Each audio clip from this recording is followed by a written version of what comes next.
the part of the show where we zone in on the performance of a specific fund, and this week we'll be reviewing the RECM Global Fund. Cobie, it's over to you. This fund is $234.4 million US. Yeah, absolutely. I mean, it's a great size for the fund. There's 3 fund managers here. It really, just as a starting point here, it's a global equity fund, okay, but it gives the manager the ability to go and buy cash if they want to. So it's really flexible as far as its asset allocation is concerned. So nice size. The start date is March 2006. As a matter of fact, if you put in $100 in the beginning, remember it's a dollars-based fund. It's benchmarked against the MSCI World Index. For every $100 you would have put in, you would have made $137 relative to a benchmark, which would have been sitting at $116. Just give you period-specific returns here over a year, 21.1 versus a benchmark of 28.7. 3 years, 7.1 versus minus 1.2 for the benchmark.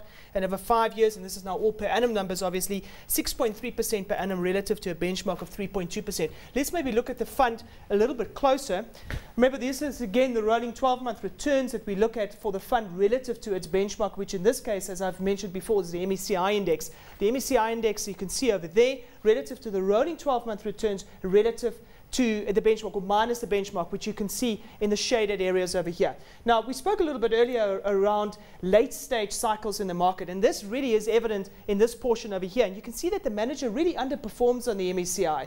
In this case, the fund manager would have held about 40 to 50% of the fund in cash and the rest of it in equities. And as the market corrects itself, you see major outperformance, and the equity weighting for this fund actually goes up to close to 80%, with some cash holding obviously in it. And then something very similar to what the market has done. Long-term, good outperformance for this fund. Over to you, Lenny. Okay, well, Roland, what is your sense? I mean, given the fact that its benchmark is the MSCI World Index, and we do see quite a large portion held in cash. So do you think it's a fair benchmark?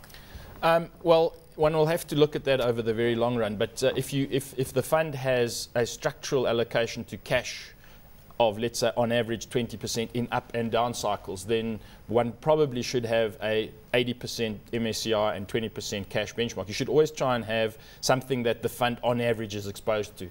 Obviously, at any point in time, it could be overweight cash or underweight cash, or overweight the market relative to cash. But a pure equity benchmark with a fund that has always got cash in might not be entirely fair. But what else are we going to compare it to? Well, that's interesting. It's an interesting point, and perhaps you can tell us as to why you're doing this. We know that it's a global fund. I know that you perceive it as a global equity fund in a way. Is it an equity fund with perhaps a bit of a twist, where you decide as to how much value the market is offering at a specific point in time, and if there's no value to be found, will you just go into cash? Okay, I just want to clarify something based on what Roland's comment was, which is that we certainly don't have a structural bias towards cash. So what we've had over the 5 years that the fund has been in existence is an overvalued market leading up to the financial crisis, whereupon the markets became cheap for a very brief period of time, really, with all the artificial stimulus. Asset prices were then elevated back, and today again they're in overvalued territory. We actually had in the region of about 40–45% of cash just prior to the financial crisis, and we took that when the market fell. So we were protecting capital ahead because we thought there were risks inherent in the environment, and as it turned out, we were correct. And when the market fell, we actually took the equity exposure up to the mid-90s.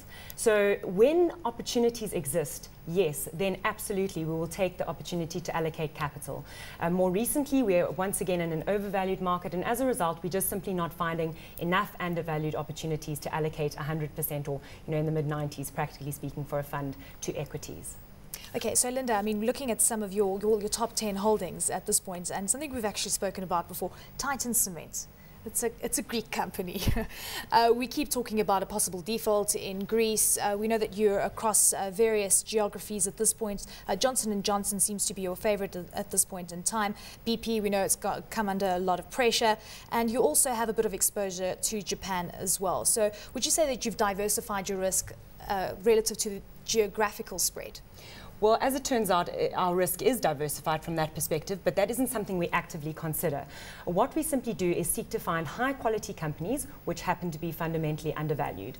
And Titan Cement is a fantastic example of that. When there's a lot of negative news, the market tends to overreact. The market tends to price in more bad news than may actually come through. And that is particularly the case with a company like Titan Cement, which has fantastic fundamentals, very high-quality company, perceived to be a Greek cement company, company, when in actual fact they have got operations in other parts of the Mediterranean, in the Middle East, as well as the east coast of the US. It's also a cement company, which is also sort of out of favor right now given the collapse of the global housing boom. As a result, this is a fantastic company trading at really cheap prices compared to what it's worth. So, gentlemen, we have to wrap up. Cobie, your last thoughts. I mean, and it's, I think, I suppose, when you look at the returns, over 3 years, this fund has significantly outperformed its benchmark. Return of 7.1%, benchmark down 1.2% over the last 3 years. Yeah, I mean, again, I say it again, it's an unbridled view on the market. Long term, you're going to get returns because it's value based. I think research has proven that over and over again. The caveat to that is you've got to understand that there are going to be times when you underperform the market. That just is by you know, you're going to just have to get used to that. I like it. I like the fund. Fantastic. Roland, very quickly. At the moment, markets are overvalued. I agree with that. So I would like to have a fund that has some kind of ability to not be fully invested in equity. We'll have to see how well the cash versus equity allocation performs over the next few years, but the fact that you can certainly helps.